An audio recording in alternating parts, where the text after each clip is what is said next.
Welcome to Ignite Intimacy, a podcast exploring intimacy, romantic relationships, sexuality, and everything that relates to these hot topics.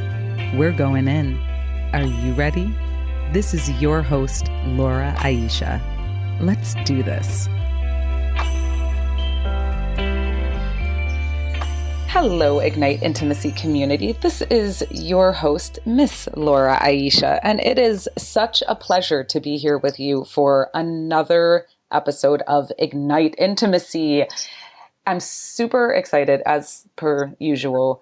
This guest that we have on the line today is someone that I have had my eye on for several months, and I've been wanting to have her on the line, and so happy that the stars aligned, we connected, and we're going to have a very in-depth, juicy conversation today about dating, matchmaking, finding and attracting love, the whole world of dating and love. So strap in, get ready for a powerful conversation today. And I want to welcome our guest, Carmelia Ray, to Ignite Intimacy. Hey, Carmelia.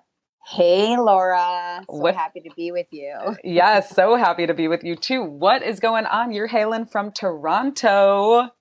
Yes, I'm actually we're in the middle of casting for the 4th season of my TV show, Mom vs. Matchmaker, here in Toronto. So I'm right in the middle of eyeing and keeping my eyes out for single bachelors and bachelorettes to put on my show. Ooh, awesome. Yeah. So you're busy. You're busy right now.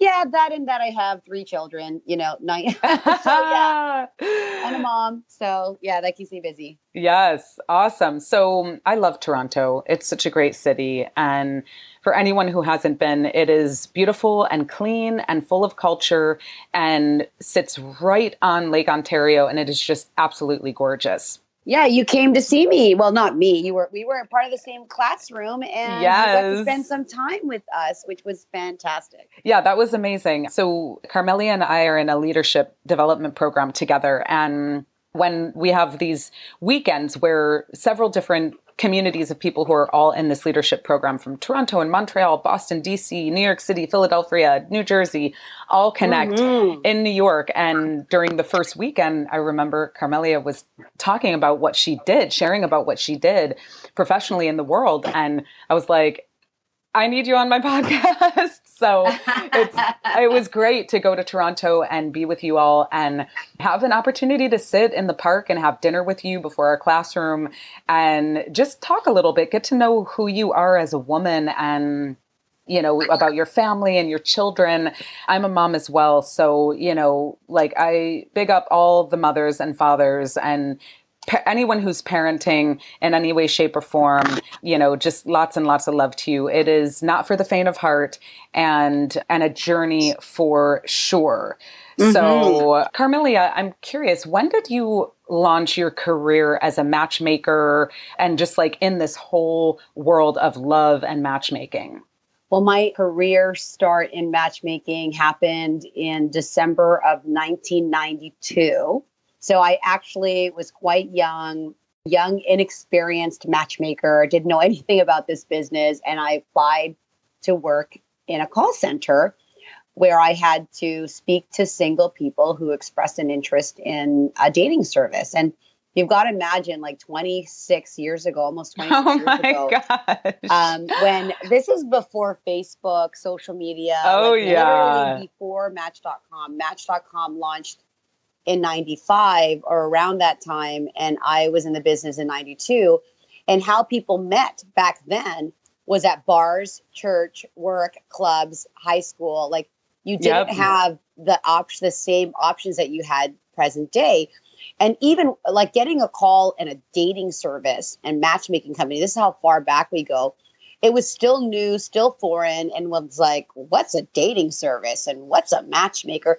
And I still speak to people today that have no idea that there's a business that you can hire someone to help you find love You can hire someone to coach you through, a breakup, to help you with your dating profile. So anyway, that was 26 years ago, 1992. And then of course, having worked in this business, it was supposed to be a part-time job that led to a full-time job, and climbing up the corporate dating ladder in 2011, literally like in 2011, I decided to start my own, like just branch off with all of the experience I had known, probably 17 years then that I'd known and had multiple conversations with people. A lot of my friends were like, why do you not have your own company? And why are you not, doing this on your own? And I thought, well, why am I not doing it on my own? So I took a leap of faith, started a blog, and then decided to be my own matchmaker and consultant and dating coach.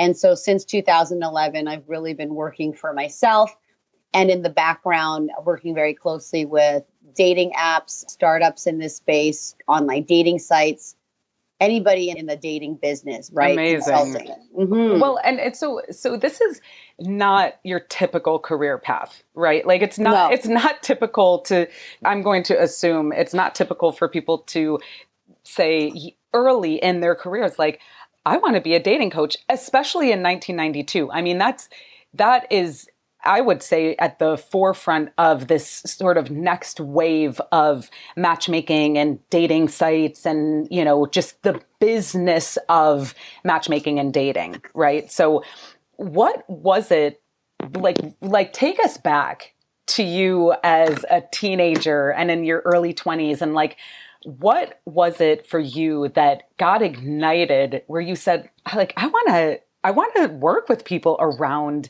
dating and love and, know? Very good question. I've never identified as a shy person. So to a big, like this just called to me. It was divine timing, a path, whatever you call that. But when I applied for the job initially as a telemarketer, and this is when we had call centers back then and people actually had a phone that you picked up and called people on, right? Like this is, now nobody has a home phone. But anyway, going back to that time, an ex-boyfriend of mine said, I'm working at this company. You should apply for this job. And so what do I have to do? Well, my job was really to call people and talk about relationships. And I booked appointments for singles that were curious about matchmaking. So I was the appointment setter that spoke to someone who was curious about matchmaking and then set up a face-to-face meeting with a relationship consultant. That was very, very simple. You filled out a form, you spoke to somebody, I booked an appointment for them to come in and speak to someone. Well, I had already had the gift of gab. And so to me, it's like, you're going to pay me money to talk to people about their love life and give them a solution about that, and I get a paycheck? Yes. I'm never leaving. Sign me up. Left, right? And on top of that, I was 21 at the time, 22, inexperienced, had my heart recently broken, not 3 years before, with the first ever love of my life.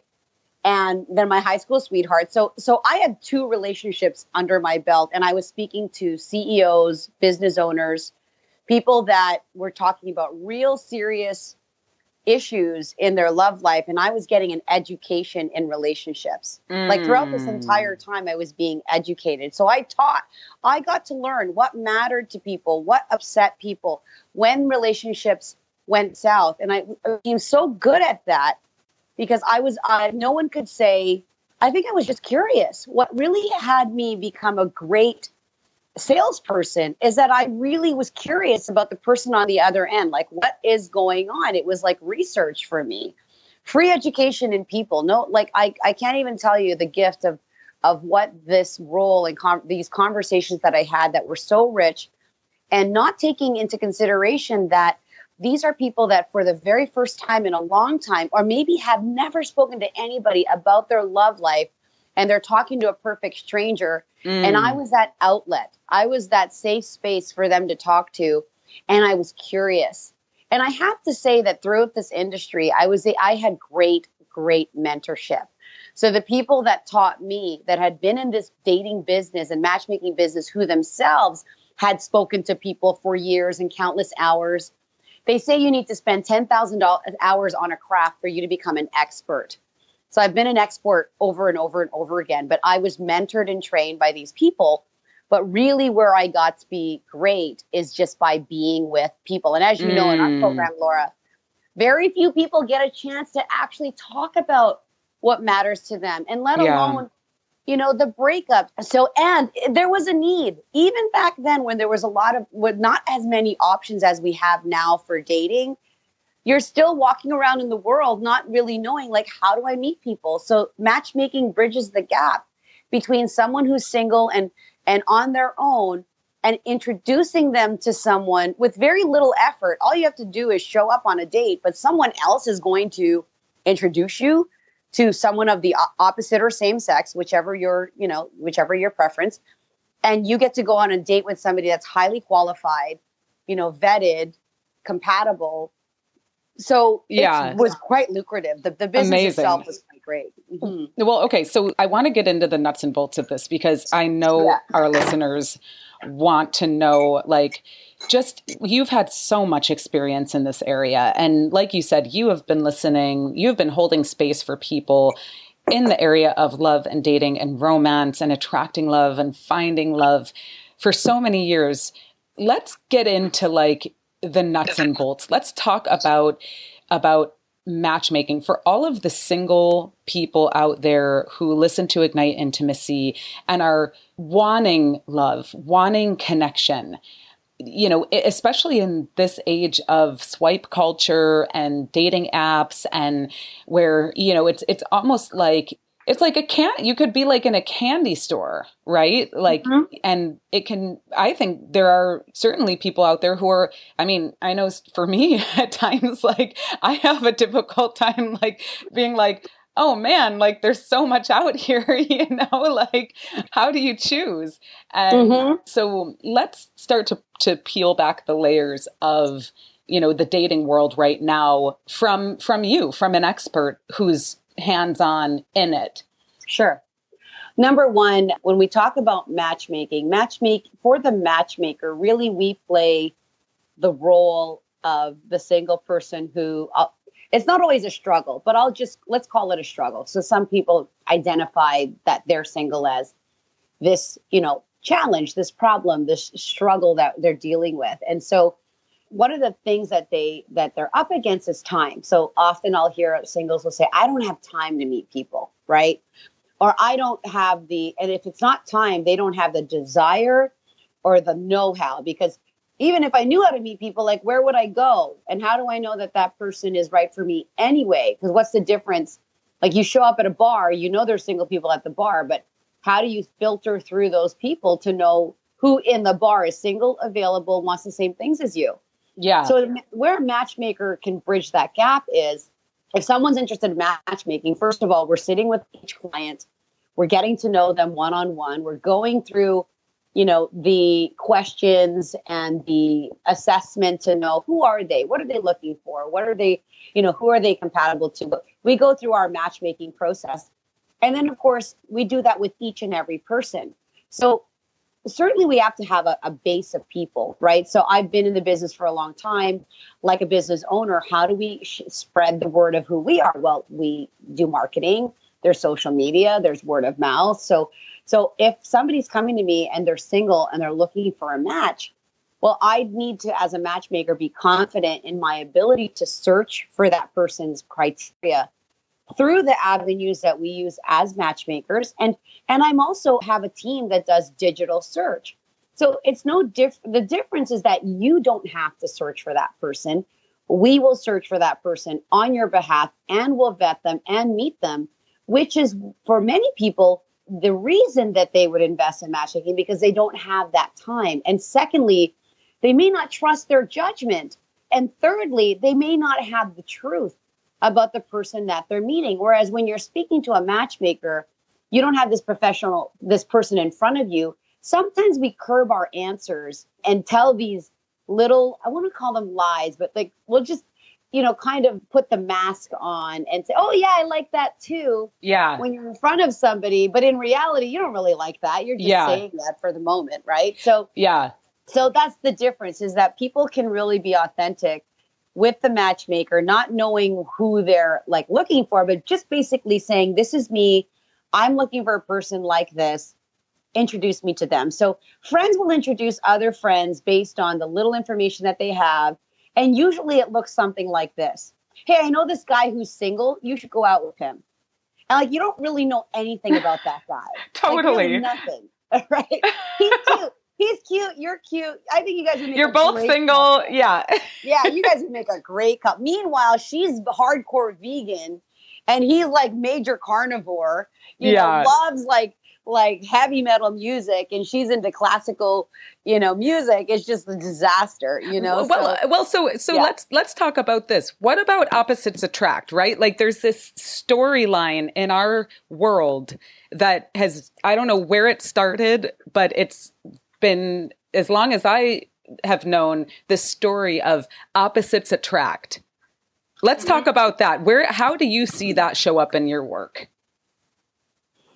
Opposites attract, and where relationships can really work in that opposites attract is where fundamentally their core values are aligned, right? You can have opposite attracting personalities, opposite attracting ways, not necessarily like there's certain things that you can't compromise of when you're in a long-term relationship, such as religion is maybe one of them, like specific religion. If you are practicing a certain faith and that's important to you, or it could be a physical criteria. So, you like who you like, and you can't force somebody to like somebody that they're not attracted to. So there's that. But most times when people talk about opposites attracting, it's typically in the areas that are not as important as core values, aligned goals. Because if I want to live together and marriage is the ultimate goal for me, and so the opposite of that is I want to live in separate residences and I have no interest in marriage, no matter what, that's not going to work. But if you say I like this kind of music and you like this kind of music, and as long as we both can share our love of music and not impose that on each other, that can work. So really, when people say opposites attract, it's not, they're seeing differences in personality. Mm-hmm. They're not seeing differences in core values. It's not going to work when you want to have children and he doesn't. Yeah. You want to raise them in this faith and she doesn't. That's where opposites will just separate. That's where opposites clash. Yeah. Well, and so, like there's this whole element that I am just deepening into and expanding my capacity to embrace, where relationship looks different for every single couple. And 100%. And what's really interesting is before this call, I have a good friend of mine who contacted me and was asking for my coaching regarding social media and the impact that it was having on both of them, because they both have businesses, they both use social media, and social media was getting in the way because she wants social media, him to do social media like this, and he wants her to do social media like this. And so there's a conflict there in terms of social media and what's really getting in the way. But what the bigger picture here is not that what the social media is, but what they're relating that social media to, as in like you're making it more important, as an example, or there's something underneath the practice of that social media, although that is a big thing, and how people interact with other people on social media. I want to go share something that recently happened to me when I was in New York for our leadership program. I had a Uber driver pick me up. And we were talking about love. I told him that I was a matchmaker, and he shared something with me, a secret to his success. He's been in love for 28 years with his partner, gay relationship. And he said, you know why our relationship works? And I've shared this with a lot of couples. I said, why is that? He goes, because there's three of us. There's me, there's him, and there's our relationship. And we make our relationship the priority. So neither of us do anything that does not benefit that relationship. And you have to be unselfish. And I see this all the time because most people put the relationship aside and they focus on what they want and their needs and what's not being met versus what's good for the relationship. So I thought that was a really simple and powerful way at looking at relationships. And as a matchmaker, when I see that, look at the relationship, because what you just said is powerful.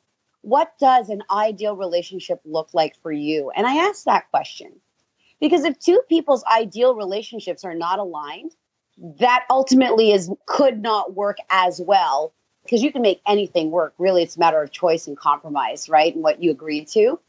But however, it can either be a really smooth relationship or it can be a very rocky relationship, because you both have a different ideal of what a relationship looks like. And then, of course, you have different priorities for that relationship, because a lot of people live in the relationship is secondary to as long as it looks the way I want it to look. Yes. And it's like there's can be so much self-focus instead of we focus. Right. In exactly. relationship, and it's like, it can feel like when you're compromising or, you're like going with what the other person wants, it is giving up something. Right. So, and we as humans can resist that. So this is powerful. I mean, love and romance love has been a mystery to me, because I have been. It's a mystery to everyone, Laura. It's a mystery to me. It's still a mystery to me. I usually am in between or at the source of what works and what doesn't work, both with singles and couples. And it's fascinating and heartbreaking and powerful and painful all at the same time. Mm-hmm. Yep. Well, and so I have been mostly single in my adult life, and I've had plenty of, lovers and friends. I mean, like amazing, amazing men in my world. And I have mostly been single. So I don't yet believe that I know what it feels like to be someone's lady, like to really be someone's lady. And there's a desire that I have to experience that. And then I also have this fear, because I do not believe that we as human beings, most of us, are monogamous creatures. And so I know that on both sides of a relationship, whatever type of relationship it is, that there at some point can, grow a need or a desire, or it can just like come out of the blue where you meet someone and you're just like so immediately on fire about that person. Right. And I've uncovered that one of my biggest fears to opening up my heart to love is that I can be, like, in air quotes, the apple of someone's eye. Right. Mm-hmm. And then they could meet someone else and their whole energy shifts like at the drop of a dime. So now let me, and your belief or thinking or experience is clearly based on your beliefs, thinking and experience, right? So, and it sounds to me that you're a person who believes in natural laws and appreciates, the whole, karma, law of attraction, getting what you expect, like all of that. And I know that when I saw your podcast page, like you talk about, open relationships, and now you're mentioning monogamy. So as you said, many relationships look like many different things. And if your belief is people are not naturally monogamous, then you believe, I'm going to assert that maybe you believe you're not a monogamous person, or that you have the capacity to also love one person and yet be and love another, or be attracted to another. I'm guessing, is there anything in there that resonates with you? Yes, I have always, so a couple of different things. Mm-hmm. First of all, I want to experience like just deep love with one person. Okay. And you believe you haven't yet? Still, like where you're at in your life? I believe that I have in certain ways, however, not over the long term in a relationship with one person. Okay. So that is something that I have a desire to experience, just like deep love with one person. And I know that I have the capacity for that. Okay. Also, I have always, since I was a teenager, had this thought in my mind around multiple partners. And Okay. it's a thought and a belief that's been expanding and growing throughout my life as I've become more confident in myself and more confident just sharing myself with the world unencumbered and not being afraid that, like, oh, people might think that I'm bad or make myself look bad or whatever. And realizing that now that I'm aware that there are so many different styles of relating, there are open relationships, there's polyamory, there's pods, there are like relationship pods there, and I look at all of that and I think, huh, I wonder what that would be like and Sure. how that would stretch me. And also, when I am in love with my partner, will I even want that anymore? Like, will that even be in the space? So yeah, so those are just that's some of what is going on for me around, like, monogamous Then, then, versus then, open. then there's no, then without being a psychologist, and I'm not, nor am I a therapist. I'm just going based on my experience and my conversations with singles. Can you not see how, where if you're not clear on what you want, that what's coming up for you is that you stay single? Totally. Right. So and you could be like totally okay with that, right? You could be like, but if there's a desire, here's the thing. If you really truly desire being in a relationship with one man, then everything in your being, your action, your speaking will be that. There won't be a question of this other life because you're only committed to this one man. I'll give you an example. I'll take my relationship with my partner. And through the years, we've had ups and downs. We've broken up. We've gotten back together. We're together now, like solidly together. And I'm the kind of I love my independence. I'm far more alpha. I sometimes and I'm in entertainment and I love people and I'm around men and women and all kinds of people all day long. And if I were to ever say, I want to be, what's it like to be single, or I want to go explore this or that, my partner would say, you can do whatever you want to do. But I only want a monogamous relationship with you. I don't care if the hottest woman came in, a team of naked bikini bods came in and wanted to motorboat, like have me motorboat all of it. Like, I'm good. I'm like, you are it. That's it. Forever. I want to grow older. Like, so clear. There is nothing that would divert this man. And I have the privilege of being able to say, wow, what a gift to me that he could give himself that way to me. And there's times where I'm like, do I have the same, same like affinity and love and desire and all of that, given who I am in the world and knowing that relationship, there's many different conversations of relationships. But if I started to get interested in other relationships and looked at other ideals, that would diminish the relationship I have. And I would start to get outside of the relationship that I'm in by looking at other relationships and getting curious about other relationships.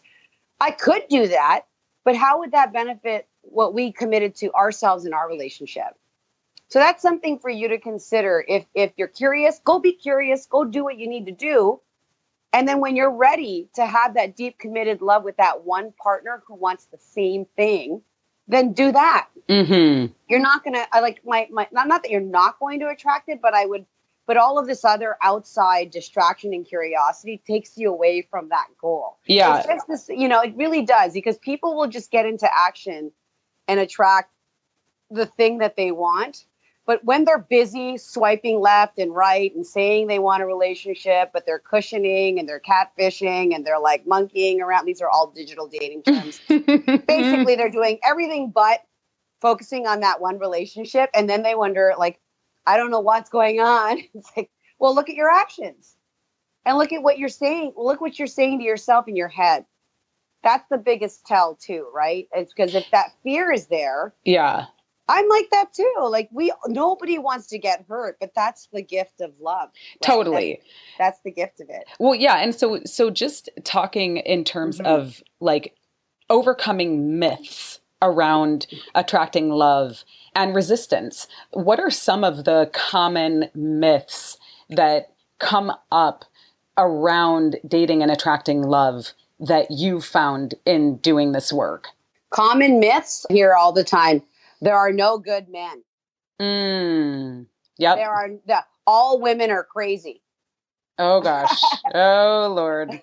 They don't know what they want. People don't know what they want. You can't trust anyone. I mean, I don't know if these are myths or not myths, or like these are just things that I hear singles share with me, like what their fears are, like where they operate from. You know, don't think you can. No, you can't trust anyone. All men are bad. Men want to cheat.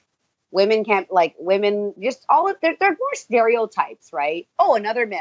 Online people who use online dating are losers. People who hire a matchmaker need help, right? Like that's a myth. Oh, it doesn't work. That's a myth. I mean, there's all of these myths about that, you know. Men with big shoes have yes. And I always say, like, well, what does it mean for women who have big feet? I know, right? I mean, this culture or that. So there's all kinds of myths. So these are all like stories that got passed through the generations that we've all bought into, most of us, right? And first of all, it's powerful to just start calling them out and calling them for what they are. They're stories. There's no truth in it. There's no, all men cheat, all women are crazy. It's not cut and dry like that. We're dynamic. Everybody has their own preference and their own set of behaviors and beliefs, and there are traits for both men and women. And I mean, we're living in a gender fluid world. So I want to just include everyone, however gender fluid you are, how you identify yourself. Thank you. This applies to all human beings, right? We're all here on planet Earth hurling through space, trying to figure it all out. And so I just want to call it out as all story. It's all story. And I'm holding myself accountable and I'm holding my people accountable to be like, that's some BS. Like, that's a story. All men are not this. All women are not this. All, whatever it is. And it's really not sad, but it really opens my eyes to how many people really buy into that myth and really end up living into the thing that they believe. It's just their belief system, and it's how they're wired, and they believe it to be truth. Like, if you believe, and I've had people that are resigned to dating that have said, I'm good on my own, and they're 40 or even 50. No, I don't need a man in my life or a woman. And there's no judgment on my part. I just think the incredible amount of, like, what's the capacity for this person to love another, or for them to be loved? Because that also is a gift. The gift of being able to love another, do for another, be for another as well. Right? So they just really believe these myths rule people's lives, and they actually have a real impact based on that belief. And I noticed the beliefs I have and myths I have as well with different people, different cultures, different ethnicities. And my fear as a woman when I'm walking home late at night, I got to tell you, if I'm somewhere strange and I'm walking home and there's someone walking behind me, man or woman, instantly I start to think, oh my God, am I safe? Like, I have this fear. And this fear has come from a childhood fear from the past when I, had an altercation with someone, and I'm thinking, that's there. I'm trying to rewire my story because it's just somebody else walking home who's as afraid of me as I am of them. Maybe. Totally. Or maybe thinking, hey, we could strike up a conversation. Now there's two of us instead of one of us. But instead, I'm like, oh my God, I need help. Protect. Or instantly go into panic mode. Yeah. I totally get that. And it's about connecting, right, as humans, and and there are people in the world who are not safe and who we need to be like just just really mindful of, and it's good to be mindful of your space. And I remember one time I was coming home late. I was staying with some friends in Brooklyn off of the DeKalb stop on the L train. And this was before that neighborhood really like became gentrified. And now it's like, there's so many people living over there. So many, different types of people living over there. But back when my friends were living over there, it was pretty quiet, and I would get off the train at midnight and be walking to their apartment, which was 3 or 4 blocks away. And like, man, that walk felt long, and I would be very cautious because there is literally like very few cars, not many people. And it's also a bit industrial over there. So a lot of like, car repair shops and, businesses that were closed late at night. You wouldn't have caught me dead anywhere near there, first of all. So kudos to you, because I wouldn't have even been in that neighborhood. And if Uber didn't exist, some man, some woman, I would have enrolled someone to drive me, because there's no way I would have walked a block in an industrial neighborhood. Not a chance. Well, so I remember this one night I was walking home from the train and there was a man walking a few paces behind me. And when I got to my friend's building and started, I don't remember if I had a key or if I had to dial them to let me in. He was coming up behind me and he said, "Don't worry, I live here too." And it just was like a wave of relief, because he and I were the only 2 people walking on the street at that time. And it was like, wow, that was really powerful and thoughtful of him to just express that. Like, "Don't worry, I live here too." And I was like, oh, okay, thank you. Like, thank you for saying that, So before we wrap up here, I'm just curious, like, are there any top tips that you share with your clients about attracting love that you can share with our audience? Just to give us all some juice. Many of us are out playing on the court, meeting people. Give us some juiciness to take forward. Well, here's a really, really common and relatable cliche.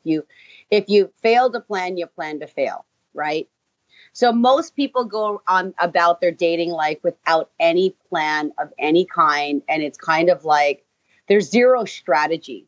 And some people might not get what strategy means in terms of like putting the time, like really being intentional with how you plan to meet people. So you're single. What are you doing about it? Right? Like, are you online? Do you have a plan? Do you say, I want to meet, one person a month, or I want to go on 1 date a week? Like, what is it that you're doing to actually cause yourself to meet people? That's one thing. So the other thing is to really take an inventory and to like just get ready for that dating process. A lot of times I hear people say, I'm not sure if I'm ready. So what actions do you need to take, and who do you need to be in order to attract the kind of person that you're looking for? Because a lot of people know when they're dealing with things, when they've got to address certain concerns or issues, such as these dating myths. If you're listening and thinking that in your head, you got this listening that there are no good men available, or I will never find love. Step 1 is stop that dialogue and really create a new mantra, a new intention, a vision board. So many people that I've talked to know what your ideal relationship is. Too many people who are single haven't done the work to really figure out what is their ideal relationship. They don't even know what that looks like. And if you don't know what it looks like, take your best guess at it. Like, try it, manifest it. Manifestation first comes from that visualization. Every success coach, every successful person you've ever, listened to or heard about has started with some plan of action, living into a future that they can already see. If you can't see yourself in that relationship, you've got to go to work at figuring out what's stopping you from seeing yourself in that relationship.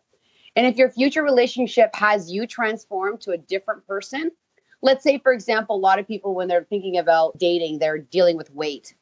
I'm overweight, or I'm not healthy, or I need to quit smoking, or I got to get a new wardrobe. Like, we always work on self so that we can attract that person. So do what you need to do to be your best self for you and for your partner, right? Because if you've got a diminished listening of yourself, you're not going to go after the type of person you deserve. So know that you're deserving. And then those are some of the practical things. And of course, get the support. I'm a coach. I can't coach everyone, but there's many, many coaches out there. And there's lots of professionals out there. There's lots of different dating sites. So try them. Don't be that this doesn't work based on someone else's experience. Go have that experience for yourself. And don't be afraid of that failure, because failure just means it didn't work right then or in that moment. It doesn't mean that it can't work another time or in a different space or a different time frame. So those are some concrete things that people can do, but you cannot have a relationship thinking about it. You actually have to take those actions, and you have to have accountability for yourself and write it down with intention. I use SMART goals: specific, measurable, attainable, realistic, and timely. Every goal you set has to have those elements. You can Google that, SMART. It's pretty like business 101. Mm-hmm. I have a lot of business strategy that I relay on sales strategy, and that's how I work with a lot of my clients. So that Awesome. there's steps. Yeah. Well, and there are. Does that help? It is. And by writing it, by envisioning it, that's how we create it, right? Like, we're like claiming it in our lives and creating it. And I want to make sure our audience knows how to find you online. Very simply, you can find me everywhere and anywhere at carmeliaray.com. And because my name is pretty unique to me, Instagram, Twitter, Facebook are all at Carmelia Ray, LinkedIn. And yeah, so you can get to me on my website. And for those listeners who want to be included in my database as a free single client, to be matched with potential clients, they can also go to my website and click Find Me a Match and fill in your information. All of that's perfectly private and confidential. And Laura, you can do that too. Oh, yeah. Yeah.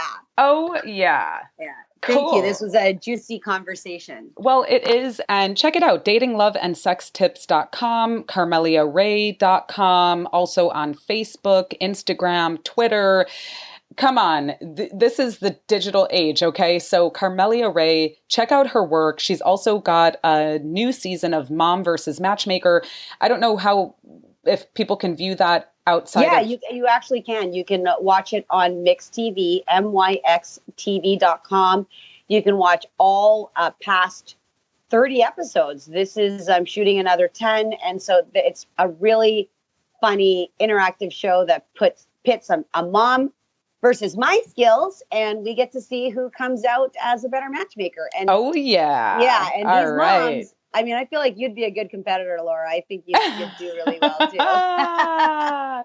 Well, okay, anyway. So check it out. Mix TV, that's M as in mother, Y, X, T as in Tom, V as in Victor. We'll have all these links in the show notes. Carmelia, thank you so much. This has been a great and powerful conversation. Ignite Intimacy community, we love you. Thank you so much for tuning in. Just so grateful for your energy and vibration. I also want to give a shout out to my team, Lindsay and David. Much love and respect. This would not happen without you. And stay tuned. We've got more juicy goodness coming up on the Ignite Intimacy podcast. So love, y'all. Stay blessed, and ciao for now. Thanks for tuning in to another conversation on the Ignite Intimacy podcast hotline. We love that you choose to spend your time with us. Check us out at igniteintimacy.com. Subscribe to us on iTunes and leave us a review and a rating. It helps more people know about us. We love to hear from you. You can email us with questions, comments, or suggestions to hello@igniteintimacy.com. And tell your friends.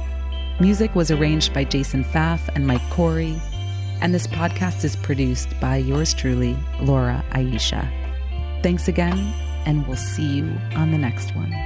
In the meantime, let your light shine bright and ignite your intimacy.